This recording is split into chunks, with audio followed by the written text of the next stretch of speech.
Dream high we make you fly. Visa వచ్చేసిన తర్వాత అయిపోయింది అనుకుంటాం. అవును. What is the whole complication అండి? వీసా అటెండ్ అయిన పర్సనే ఇక్కడికి వచ్చాడా అనేది ఒకటి, అండ్ తర్వాత వాళ్ళు ఎలా పిక్ చేస్తారు అసలు వీళ్ళని? ఇప్పుడు మనం ఎక్కువ ప్రశ్నించాలి. వీసా కాపీలో అసలు ఈ 3 స్టార్ 2 స్టార్ ఏ బేసిస్ మీద ఇస్తారు? నేను అనుకునేది ఏంటంటే యూనివర్సిటీని బట్టి. ఎలాంటి క్వశ్చన్స్ అడుగుతారు మామూలుగా అసలు ఇమిగ్రేషన్? నా స్టూడెంట్స్ ఎక్స్పీరియన్స్ చెప్తున్నాను. ఒక అబ్బాయి ఏంటంటే వాట్సాప్ కాన్వర్జేషన్లో ఫ్రెండ్ని పార్ట్ టైం జాబ్ చేస్తే ఎంత శాలరీ వస్తుందని ఒక క్వశ్చన్ అడిగాడు.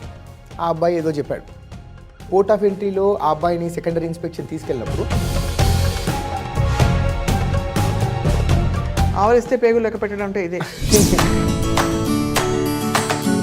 మీరు ఏదో తప్పు చేశారు చెప్పండి అంటే వాడు లేనిపోయి వెతుకొని మరి కూడా సిస్టమ్ని టైటన్ చేయడానికి వాళ్ళు చేస్తున్న పని అది. అంత ఈజీగా వాళ్ళు ఎవరిని పట్టుకొని వాళ్ళు పంపించడానికి లేదంటే. రైట్. మీరు ఈ పాయింట్ మీద మిమ్మల్ని వెనక్కి పంపిస్తే మీకేమైనా థ్రెట్ ఉందా మీ కంట్రీలో అంత అడుగుతారు. మీరేం అడ్వైస్ ఇస్తారు? యష్, పోర్ట్స్ ఆఫ్ ఎంట్రీలో కూడా కొన్ని పోర్ట్స్ ఆఫ్ ఎంట్రీ చాలా స్ట్రిక్ట్ అంటారు. It's not about port of entry అండి, it's about the US want students to come study there. అంటే వాళ్ళ ఎకానమీ బిల్డ్ అయ్యేది కూడా ఇంతే కదా. ఈ కోవిడ్ స్టేజ్లో కూడా ఎప్పుడు కూడా F1 స్టూడెంట్ వీసా ఆపలేదు వాళ్ళు. ఇలాంటి కాంప్లికేషన్ యూఎస్కి ఒక్కటే ఉందండి? ఇతర కంట్రీస్ కూడా ఇంత, ఎస్పెషల్లీ యూఎస్కి చాలా టఫ్ ఉందండి, వేరే కంట్రీస్కి ఇంత లేదు. ఇంత గ్రిల్ చేయరు. వేరే కంట్రీస్లో ఏంటంటే welcome to this candid conversation study abroad series. Next ఎపిసోడ్లోకి వచ్చాం మనం.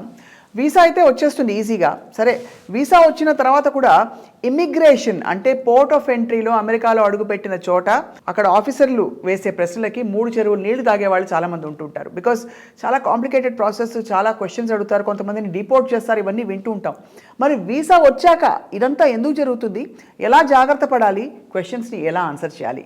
We have with us fly high consultancy నుంచి మన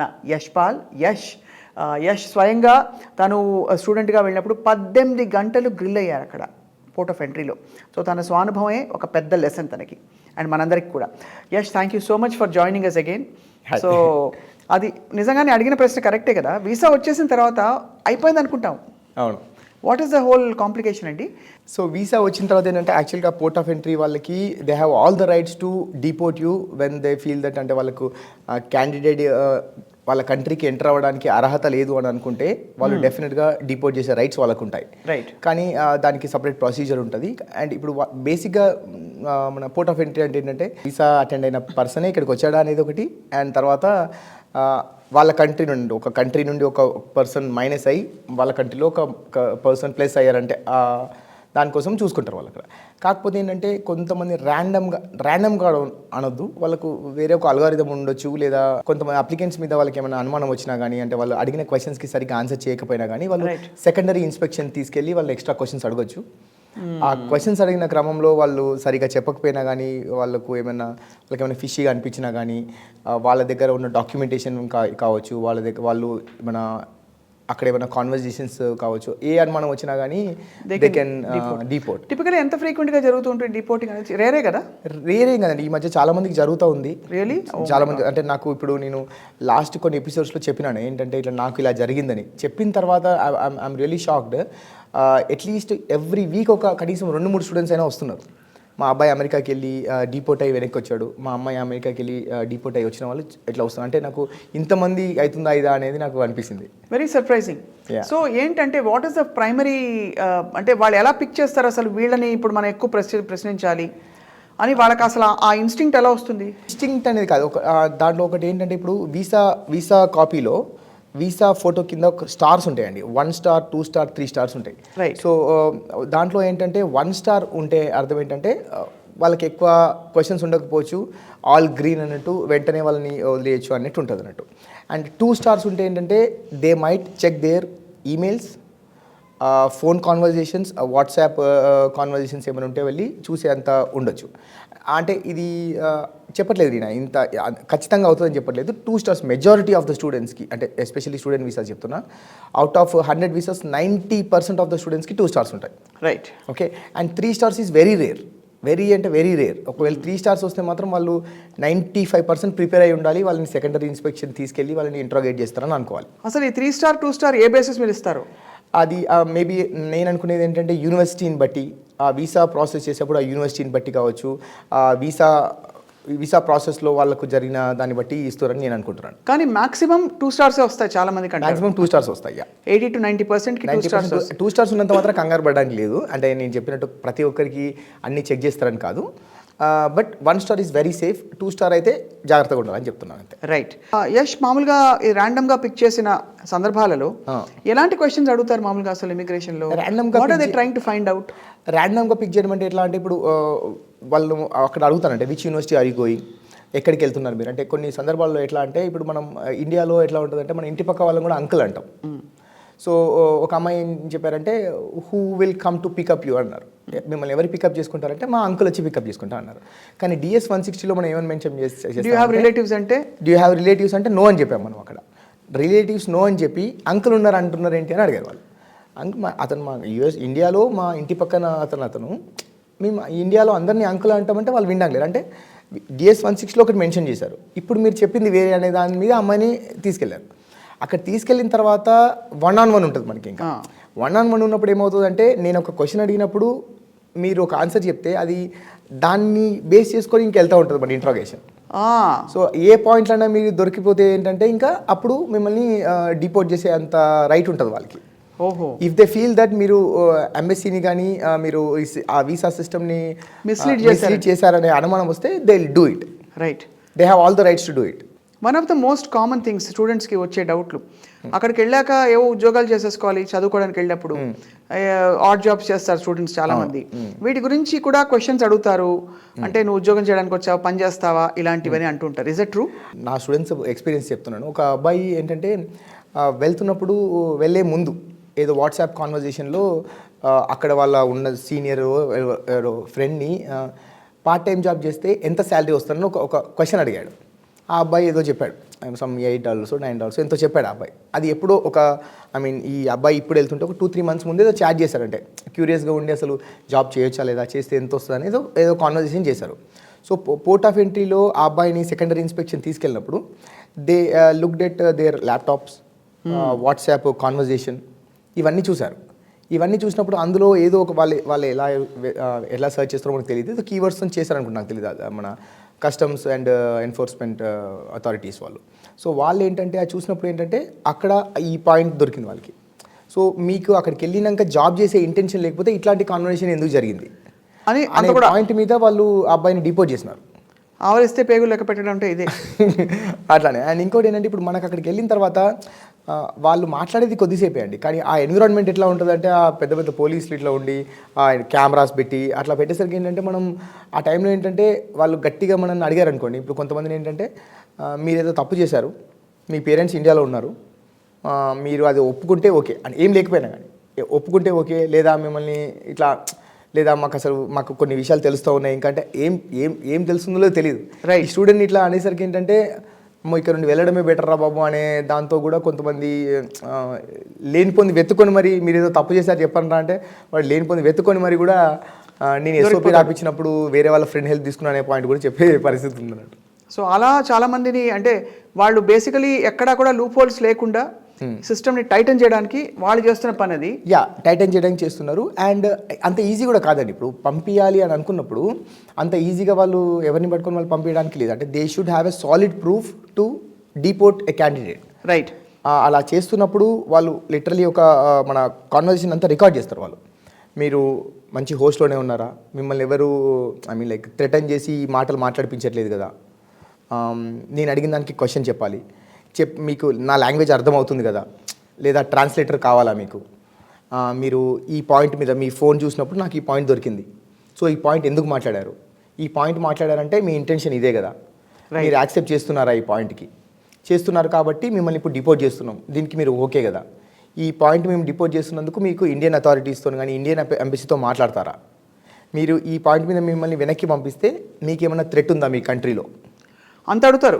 మీ కంట్రీలో థ్రెట్ ఉందా, వెళ్ళడానికి మీకు ఫ్లైట్ టికెట్ డబ్బులు ఉన్నాయా, అండ్ అన్ని పాయింట్స్ అడుగుతారు. అన్నీ అడిగి ఓకే నేను ఈ పాయింట్ మీద తప్పు చేశానని యాక్సెప్ట్ చేస్తే అప్పుడు సైన్ చేసుకొని మరీ వాళ్ళు పంపిస్తారు.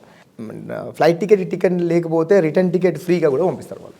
అంటే ఇక్కడికి వచ్చిన తర్వాత ఎయిర్ సర్వీస్ వాళ్ళు మిమ్మల్ని ఎంత మీతో మాట్లాడి వాళ్ళు ఎట్లా రికవర్ చేసుకుంటారనే వేరే విషయం. అది మిమ్మల్ని డిపోర్ట్ చేయాలంటే వాళ్ళకి స్ట్రాంగ్ రీజన్ అయితే కావాలి. కానీ ఒక పాయింట్ చెప్పండి, హ్యూమన్ రైట్స్ దీని ప్రకారం మీరు సెల్ ఫోన్లో మీ ఫోటోగ్రాఫ్స్ ఉండొచ్చు, పర్సనల్ డేటా ఉండొచ్చు, అవి ఇవ్వనని చెప్పడానికి మీకు అధికారం ఉంటుంది అక్కడ. అట్లాంటప్పుడు వేరే పర్సన్ని పిలిపిస్తారు, మనకి పక్కన ఉంటారు వాళ్ళు. ఇప్పుడు అమ్మాయి అనుకోండి, సో వేరే ఒక మెయిల్ పోలీస్ ఆఫీసర్ వాళ్ళు చూడడానికి లేదు. సో అటువంటి మీరు ఏదైనా మాట్లాడచ్చు. కానీ ఇప్పుడు నేను చెప్తున్నాను కదండి, అక్కడికి వెళ్ళిన తర్వాత ఒక స్టూడెంట్ లాగా వెళ్ళి 3-4 పోలీసులు ఉండి వాడు అసలు కూడా బాగా ఫుల్ బాహుబలిలు 3 ఉంటారు, ఉన్న డబ్బులని ఏమైనా ఇచ్చేస్తారు మనల్ని, అట్లా ఉంటుంది. అట్లా అది బేసికలీ అంత అంటే ఇంటిమిడేటింగ్ గా ఉంటుంది వాతావరణం. ఎగ్జాక్ట్లీ. కానీ యాక్చువల్లీ వైల్ అంటే వాళ్ళ పాయింట్ ఆఫ్ వ్యూ నుంచి they are justified in trying to tighten that system. కానీ కరెక్ట్, మీరేం అడ్వైస్ ఇస్తారు? How do you coach students అంటే ఇలాంటి పరిస్థితుల నుంచి మనం ఇబ్బంది పడకుండా స్మూత్గా ట్రాన్స్పరెంట్గా బయటకు రావాలండి? అక్కడ జాబ్ లీగలా ఇల్లీగలా ఎన్ఏఆర్ చేయొచ్చు, అదంతా ఏంటంటే ఆల్రెడీ అక్కడ ఉన్న వాళ్ళని మీరు అడిగితే మీకు చెప్తారు వాళ్ళు అట్లా. ఓకే, కానీ లీగల్గా ఒక ఆన్ క్యాంపస్లో 20 hours ఆన్ క్యాంపస్ చేయాలి. లేదు బయట జాబ్ చేస్తే ఇల్లీగల్గా ఆఫ్ క్యాంపస్ కనుక జాబ్ చేస్తే they have all the rights to deport. Right. Okay, జాగ్రత్తగా ఉండాలని నేను చెప్తాను. కాకపోతే ఏంటంటే మనం వెళ్ళేప్పుడు ఇట్లాంటి కాన్వర్జేషన్స్ ఇవన్నీ చేయొద్దు. ఇలాంటి ప్రూఫ్ అంటే మనం వెళ్తున్నది ఏంటి, మనం వీసా ఆఫీసర్కి ఏమని చెప్పాం, నాకు కావాల్సిన ఫండ్స్ ఉన్నాయి, నాకు కావాల్సిన ఎడ్యుకేషన్ ఉంది, నేను అక్కడికి వెళ్ళి చదువుకొని రిటర్న్ అవుతాను. మనం ఏమని చెప్తున్నామంటే అడ్మిషన్ ఇచ్చే ముందే నాకు చదువుకు కానీ లివింగ్ ఎక్స్పెన్సెస్ కానీ ఇన్సూరెన్స్కి కానీ బుక్స్కి కానీ కావాల్సినంత ఫండింగ్ నా దగ్గర ఉందని మనం చెప్తేనే వాళ్ళు ఇచ్చారు మనకి. అవును. అక్కడికి వెళ్ళిన తర్వాత మళ్ళీ ఈ జాబ్ ఇవన్నీ అంటే వాట్ ఎవర్ వి అగ్రీడ్ దానికి మనం స్టిక్ అయి ఉండాలని అంటున్నాను. సో అదర్వైజ్ మిస్లీడ్ చేస్తే మనమే చిక్కుల్లో పడతాం. మిస్లీడ్ చేస్తే మనమే చిక్కుల్లో పడతాం. అండ్ ఎస్పెషల్లీ పోర్ట్ ఆఫ్ ఎంట్రీలో ఇటువంటి విషయాలన్నింటిలో జాగ్రత్త పడండి. ఈ కాన్వర్జేషన్స్ అన్నీ కావచ్చు, వాళ్ళకి ఏం ఇన్ఫర్మేషన్ అంటే హింట్ ఇవ్వద్దు అనేది నేను చెప్తున్నాను నేను. సో పోర్ట్స్ ఆఫ్ ఎంట్రీలో కూడా కొన్ని పోర్ట్స్ ఆఫ్ ఎంట్రీ చాలా స్ట్రిక్ట్ అంటారు. Is that really true or అన్ని చోట్ల స్టాండర్డైజ్గా ఉంటుందా? నాకు తెలిసి అప్పుడు it's not about port of entry అండి, ఇట్స్ అబౌట్ ఆఫీసర్. ఇప్పుడు నేను ఆఫీసర్ అనుకోండి, నా సుపీరియర్ నా పైన ఉన్న వాళ్ళు ఎప్పుడు కూడా ఈ పోర్ట్ ఆఫ్ ఎంట్రీకి వచ్చిన వాళ్ళందరినీ గ్రిల్ చేయండి, ఆ పోర్ట్ ఆఫ్ ఎంట్రీ వాళ్ళకి వదిలేయండి అని చెప్తే అందరికి తెలిసిపోతుంది. ఆ పోర్ట్ ఆఫ్ ఎంట్రీ ఈజీ, అందరు అక్కడికి వెళ్ళండి అని తెలిసిపోతుంది. సో అట్లా డిపెండ్స్ ఆన్ ద ఆఫీసర్. అది ఐ ఫీల్. ఇంకొక మేజర్ ప్రాబ్లము, చాలా మంది నర్వస్ అయిపోతారు. నిజంగా పాపం వాళ్ళ తప్పులు ఏమి ఉండవు. అవును. బట్ నర్వస్ అయిపోయి అక్కడ ఏదో అబ్బజబ్బదబ్బా అనేసారు అనుకోండి, అది ఇబ్బంది. సో వాళ్ళకి కాన్ఫిడెన్స్ బిల్డింగ్ ఎలా చేస్తారు మీరు? As part of post visa orientation ఇది చెప్తామండి. ఎందుకంటే మేము ఇప్పుడు నార్మల్గా ఫ్లై హై ఎందుకు స్పెషల్గా అని చెప్తున్నానంటే, నేను ఏదో యూనివర్సిటీకి మీ ప్రొఫైల్కి తీసుకొని 4 యూనివర్సిటీస్ వస్తాయని చెప్పి అప్లై చేయడమే కాదండి. This is very important. అంటే వీసా రావడం నా దృష్టిలో ఒక 10%. వీసా వచ్చిన తర్వాత అసలు స్టోరీ స్టార్ట్ అవుతుంది. రైట్. అండ్ వీసా వచ్చి మనం అంతా రెడీ అయిపోయి అక్కడ పోర్ట్ ఆఫ్ ఎంట్రీలో మనం రిటర్న్ వస్తే ఇంకా దానికన్నా ఘోరం ఉండదు ఇంకా. కాబట్టి ఆ పాయింట్లో కూడా జాగ్రత్తగా ఉండాలని చెప్తాను అన్నట్టు. ఎందుకంటే కొంతమంది చాలా ఈజీగా అనుకుంటారు అక్కడ. రైట్. ఆ పాయింట్ మీద ఇటువంటి సినారియోస్ అంతా చెప్తాం వాళ్ళకి. అంటే వాళ్ళకి మనం పాయింట్ టు పాయింట్ మీకు ఇట్లా అవుతుంది, మీకు ఇట్లా అవ్వదని చెప్పాం మనం. కానీ ఇప్పుడు నా దగ్గర ఉన్న స్టూడెంట్స్ కావచ్చు, నాకు తెలిసిన ఎక్స్పీరియన్సెస్ కావచ్చు, అవన్నీ షేర్ చేస్తాం వాళ్ళకి. షేర్ చేస్తే వాళ్ళకి ఇట్లాంటి సందర్భాలు అవ్వచ్చు అనే విషయంతో జాగ్రత్తగా ఉంటాం అన్నట్టు. అండ్ మోస్ట్ ఇంపార్టెంట్లీ మనమే అసలు మనం ట్రాన్స్పరెంట్గా ఉండాలి. మన అజెండా ఏంటి, మనం చదువుకోవడానికి వెళ్తున్నాం అన్న విషయం యాక్సెప్ట్ చేసుకుని గ్రహించి దాని మీద దృష్టి పెట్టాలి. అవును. అండ్ ఇంకొక పాయింట్ ఏంటంటే ఫండింగ్ విషయంలో కూడా చాలా వరకు ఏమవుతుందంటే, ఇప్పుడు మనం 20 లక్షల ఫీజు, ఒక 10 లక్షల ఎక్స్పెన్సెస్, నా దగ్గర 30 లక్షలు ఉన్నాయి అని మనం వాళ్ళకు ఫస్ట్ అది సబ్మిట్ చేసాం. మన దగ్గర డబ్బులు ఉన్నాయని వాళ్ళకు ప్రూఫ్స్ ఇస్తే కానీ మనం వాళ్ళకి అడ్మిట్ కానీ వీసా కానీ ఇవ్వలేదు మనకి. రైట్. చాలామంది ఏం చేస్తారంటే వీసాకి వెళ్ళే ముందు $500 $1000 పెట్టుకొని వెళ్ళిపోతూ ఉంటారు. అక్కడికి వెళ్ళిన తర్వాత అక్కడ తెలిసిన వాళ్ళు ఫీజు కట్టడమా లేదా ఇక్కడ బ్యాంక్ వాళ్ళు కట్టడమా అనేది వాళ్ళు చాలా వరకు ఫస్ట్ సెమిస్టర్ ఫీజు తీసుకోవడం ఇట్లా ఉంటుంది. సో ఫస్ట్ సెమిస్టర్ ఫీజు కూడా తీసుకోకుండా వెళ్ళే వాళ్ళు చాలామంది ఉంటారు. రైట్. అక్కడికి వెళ్ళినప్పుడు కొన్ని సందర్భాలలో ఏం చెప్పారంటే, they asked about the proofs. అంటే మీరు ఫస్ట్ సెమిస్టర్ ఫీజు ఎక్స్పెన్సెస్ ఎంత ఉన్నాయి మీ దగ్గర డబ్బులు అని అడుగుతారు. కొంతమంది అయితే $100 $500 అని చెప్తే ఏంటంటే వాళ్ళు దే ఫీల్ లైక్ అక్కడికి వెళ్ళిన తర్వాత మీకు చదువుకునే ఇంటెన్షన్ లేదు అనే దాని మీద కూడా అడుగుతారు వాళ్ళు. రైట్. అట్లాంటప్పుడు నేను ఏం చెప్తానంటే, లోన్ అప్రూవ్ అయితే లోన్ లెటర్స్ అండ్ కొంతమంది స్టూడెంట్స్కి అయితే లిటరల్లీ వాళ్ళకి ఐడి పాస్వర్డ్ ఓపెన్ చేసి బ్యాంక్ స్టేట్మెంట్ చూపించమని కూడా అన్నారు. అంటే they don't believe what ever you carry, physical document ఏది తీసుకెళ్తారో కూడా నమ్మకుండా ఆన్లైన్లో ఐడి పాస్వర్డ్ ఓపెన్ చేసి చూపించండి అని అడిగిన కేసెస్ కూడా ఉన్నాయి. సో నేను అందరు స్టూడెంట్స్కి ఏం చెప్తానంటే అట్లీస్ట్ 2 సెమిస్టర్స్ ఫీజు మీరు తీసుకెళ్ళండి. ఐ మీన్ మీకు లోనా, సేవింగ్సా, ఫిక్స్డ్ డిపాజిటా, అప్పు తీసుకుంటారా అనేది substantial evidence that you have that ఉండాలి. అంటే నేను అక్కడికి వచ్చింది చదువుకోవడానికి నాకు కావాల్సిన డాక్యుమెంటేషన్, ఎడ్యుకేషన్ క్వాలిఫికేషన్ నా దగ్గర ఉంది. రైట్. 2 ఇయర్స్కి సరిపడా డబ్బులు, అంటే 2 ఇయర్స్ ఒకేసారి తీసుకుపోయినా కానీ 1 ఇయర్కి కావాల్సినంత డబ్బులు నా దగ్గర ఉన్నాయి. నేను అక్కడికి వెళ్ళి చదువుకొని మళ్ళీ నేను వెళ్ళిపోతాను. రైట్. నేను నా దగ్గర వేరే క్రిమినల్ యాక్టివిటీ ఏం లేదు, నా కాండక్ట్ అంతా కరెక్ట్ ఉంది అది అనే విషయం కాన్ఫిడెంట్గా ఉండాలి. అది మనం ప్రూవ్ చేయాలి వాళ్ళకి. అది ఆ బేసిస్ మీదనే వాళ్ళు వీసా ఇచ్చారు మనకి. కరెక్ట్. సో ఇక్కడ మళ్ళీ మనం కాదు అని అనుకుంటే వాళ్ళు డీపోర్ట్ చేస్తే అది వాళ్ళు క్యాన్సిల్ చేస్తారండి, వీసా క్యాన్సిల్ చేస్తారు, డీపోర్టెడ్ అని పెడతారు. పెట్టిన తర్వాత ఇండియాకి వచ్చిన తర్వాత మళ్ళీ if you want to apply for the United States it's not easy. అసలు ఇంకా డీపోర్ట్ పడిన తర్వాత next time DS-160 form fill చేసినప్పుడు have you ever been deported, have your visa ever been cancelled అనే ఆప్షన్స్ ఉంటాయి అన్నట్టు. అవి మనం ఎస్ అని పెడితే అది రెడ్ ఫ్లాగే ఇంకా మనకి, అంటే మళ్ళీ రెడ్ ఫ్లాగే అండ్ రెడ్ స్టాంప్ ఇట్లా వేస్తారు కాబట్టి అవి చాలా టఫ్ అన్నట్టు అది మనకి. రైట్. ఇంకొక చాలా క్రూషియల్ పాయింట్, మీరు ఎక్కడ ఉంటున్నారు అడ్రస్ ఇమ్మని అడుగుతారు. అవును. సో టిపికల్లీ వెళ్ళే లోపల వాళ్ళకి ఎలా తెలుస్తుంది అంటే మీరు ఇక్కడ నుంచి హెల్ప్ చేస్తారా వాళ్ళ లీజులు అకామిడేట్ ముందు చూపిస్తారు. అంటే పాత స్టూడెంట్స్ ఇప్పుడు నాకు ఎవ్రీ ఇయర్ వెళ్తూ ఉంటారు స్టూడెంట్స్, రైట్? సో ఈ సెమిస్టర్ ఒక 2000 మంది వెళ్ళారనుకోండి. అందులో మీరు ఏ యూనివర్సిటీ తీసుకున్నా కానీ, ఏ స్టేట్ తీసుకున్నా కానీ ఒక యూనివర్సిటీకి ఒక 10 మంది 5 మంది ఇట్లా ఉంటారు. అండ్ లాస్ట్ సెమిస్టర్కి వెళ్ళిన వాళ్ళు, అంతకుముందు వెళ్ళే సెమిస్టర్స్ ఉంటాయి, వాళ్ళందరినీ ఒక గ్రూప్ లాగా ఫామ్ చేసి చెప్తా ఉంటాం. సో వీసా రాగానే అక్కడ వాళ్ళు కనెక్ట్ అయిపోయి ఆ అడ్రస్ ఒకటి యూజ్ చేయొచ్చు. ఆ అడ్రస్ లేని వాళ్ళు ఏం చేస్తారంటే యూనివర్సిటీ అడ్రస్ ఇవ్వచ్చు, రైట్, స్కూల్ అఫీషియల్ అడ్రస్ ఇవ్వచ్చు. అట్లాంటి ఏ అడ్రస్ ఇవ్వాలనేది చెప్తా ఉంటాం అన్నట్టు మనం. ఇంకా ఏమేమి డాక్యుమెంట్స్ పెట్టుకోమని సజెస్ట్ చేస్తాను మీరు? అండ్ వీసాకి వెళ్ళిన డాక్యుమెంట్స్ అంటే ఎడ్యుకేషనల్ డాక్యుమెంట్స్ కావచ్చు, acceptance letter, I-20s, financial documents, వీసాకి తీసుకెళ్ళినవి అన్నీ కూడా, రైట్, అవన్నీ కూడా తీసుకెళ్ళాలి. అండ్ అవన్నీ కూడా హ్యాండీ ఉండాలి. ఇప్పుడు లెట్సే అవన్నీ ఎక్కడో మనం చెక్-ఇన్లో కాకుండా క్యాబిన్ లగేజ్లో పెట్టుకోవాలి. ఇంకా అడిగితే అంటే ఇంపార్టెంట్ డాక్యుమెంట్స్ కాబట్టి బ్యాక్ ప్యాక్లో పెట్టుకుంటే బెటర్ మీకు. ఇంకా రైట్, అడిగినప్పుడు అవి ఇవ్వడం. అండ్ యాజ్ ఐ సెడ్, ఎప్పుడు కూడా ఈ ఫ్రాడ్యులెంట్ డాక్యుమెంట్స్ తీసుకుంటే వాళ్ళు ఎటువంటి యాక్షన్ అయినా తీసుకోవడానికి మనకు ఛాన్స్ ఉంది. ఇప్పుడు కొంతమంది ఫేక్గా బ్యాంక్ స్టేట్మెంట్స్ అని చెప్పడం కానీ, ఫేక్ సర్టిఫికేట్స్ అని, ఫేక్ ఎక్స్పీరియన్సెస్ అని ఇవన్నీ చేస్తూ ఉంటారు. Never do that. ఏంటంటే జెన్యున్గా చెప్పి కావాలంటే ఆ గ్యాప్ జస్టిఫికేషన్ అనేది పర్ఫెక్ట్గా SOPలో రాయడం.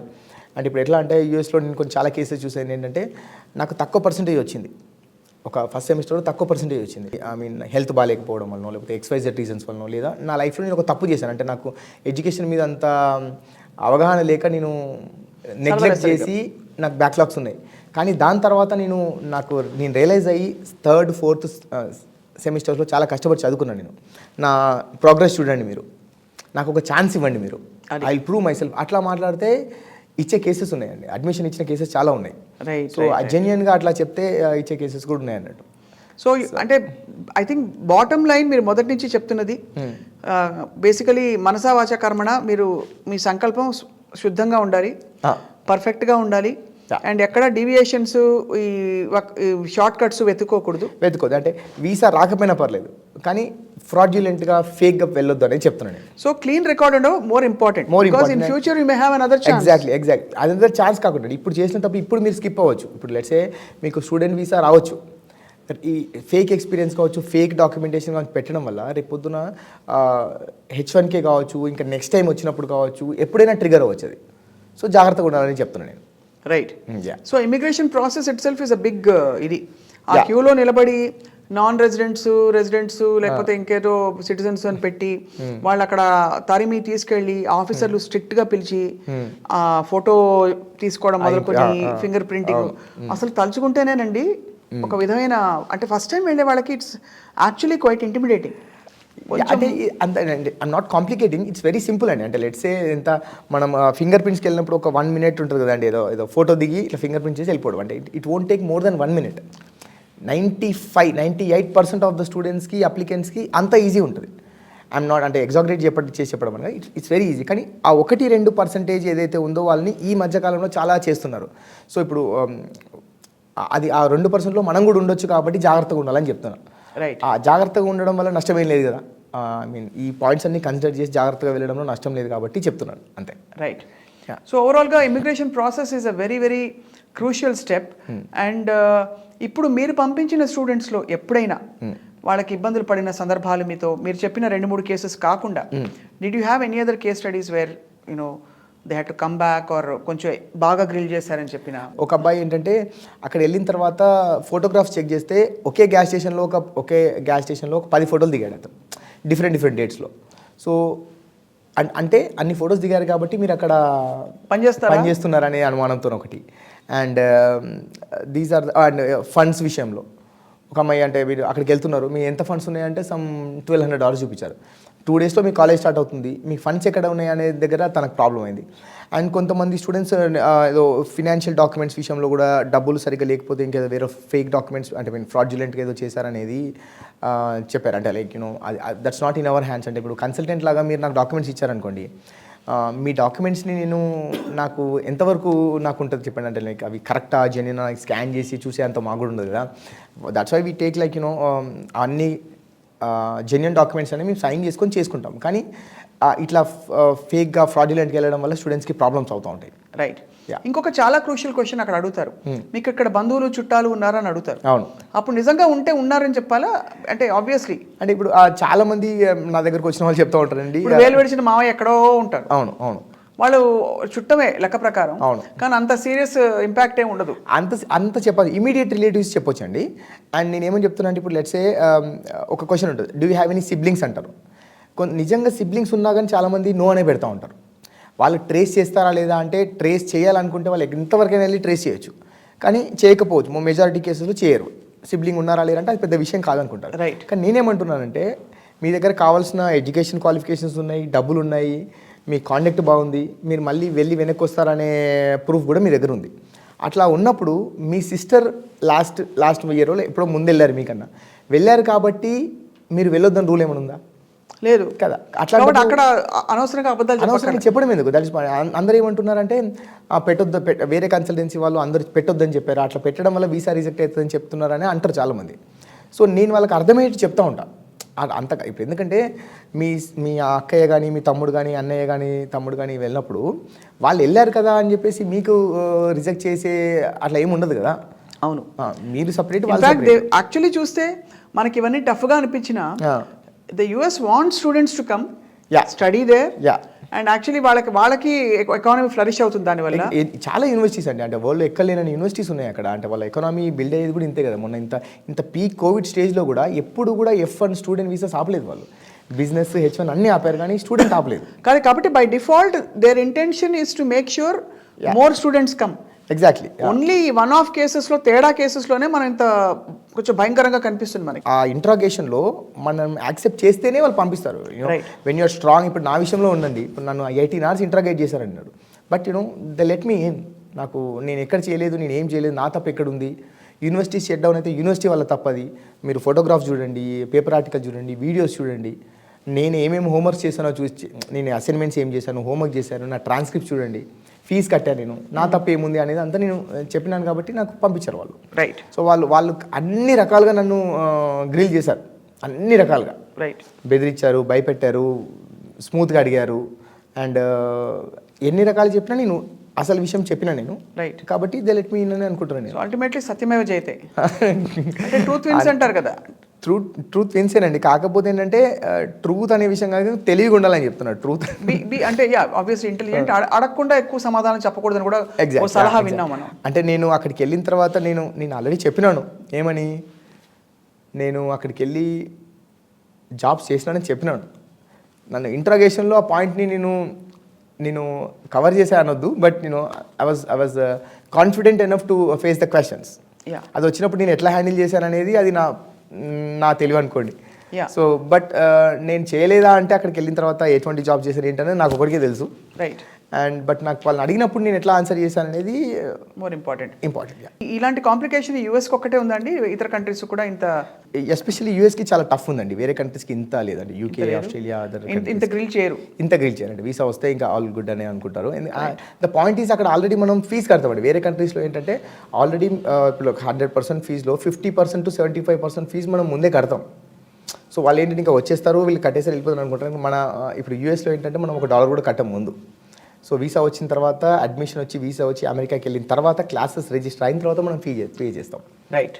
యా. సో ఇప్పుడు ఈ యూఎస్లో ఎట్లా ఉంటుందంటే మనకు అక్కడికి ఎవరు స్పాన్సర్ చేస్తున్నారు, మీకు ఫీ ఎలా కట్టుకుంటారు అని అనుకున్నప్పుడు మనం ఇండియాలో ఓన్లీ మెజారిటీగా కొంతమంది ఇప్పుడు మనకు పేరెంట్స్ కాకుండా మామయ్య, పెద్దనాన్న, చిన్న వీళ్ళు కూడా చేస్తూ ఉంటారు మనకి. రైట్. కానీ యూఎస్లో ఎట్లా అంటే వాళ్ళ సొంత పిల్లల్ని చదివించడమే పెద్ద విషయం అక్కడ. సో మనం ఇక్కడ మా పెద్దనాన్న, మా చిన్నాన్న, మా అంకుల్ అని చెప్తే ఏంటంటే కొంచెం నమ్మడానికి టఫ్ ఉంటుంది వాళ్ళకి ఇక్కడ. అది. సో ఆ పాయింట్ కూడా మనం జాగ్రత్తగా చూసుకొని ఫండ్స్ కరెక్ట్గా మెయింటైన్ చేసి వెళ్ళాలి. అది. అండ్ మోస్ట్ ఇంపార్టెంట్ మీరు అన్నట్టు యాక్సెసిబుల్గా పెట్టుకున్న డాక్యుమెంట్స్ అన్నీ కూడా అవును వాళ్ళు అడిగితే టక్మని తీసిచ్చే విధంగా ఉండాలి. అవును, తీసిచ్చే విధంగా ఉండాలి. అలా ఆర్గనైజ్ చేసుకుని వెళ్ళడానికి మీ కన్సల్టెన్సీ కూడా ఆబ్వియస్లీ మీరు హ్యాండ్ హోల్డ్ చేస్తారు కాబట్టి డెఫినెట్గా గైడెన్స్, చాలా సాలిడ్ గైడెన్స్ ఇచ్చి పంపిస్తారు. దట్స్ వెరీ ఇంపార్టెంట్ స్టెప్ అండి. చాలా మంది ఇగ్నోర్ చేస్తారు లేదా ఈజీ అని అనుకుంటారు, కానీ చాలా important step. Amazing.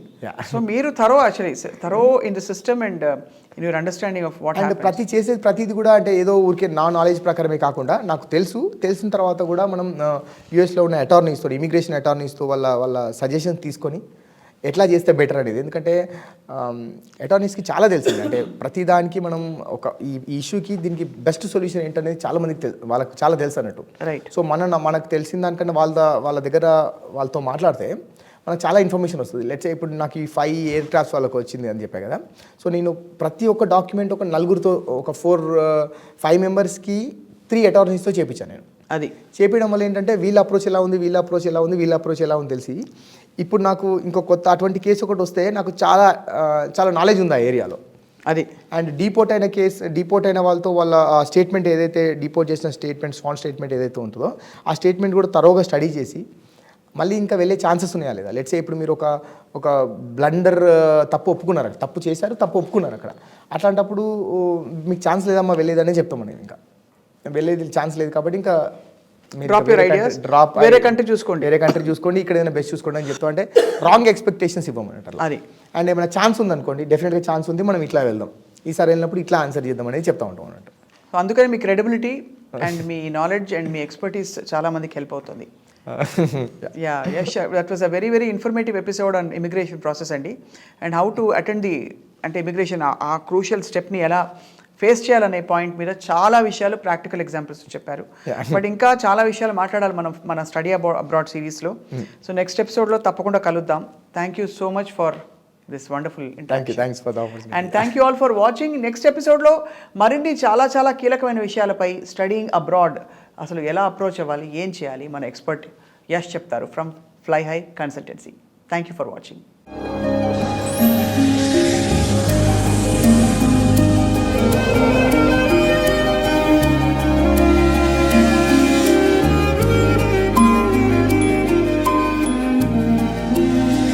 Dream high, we make you fly.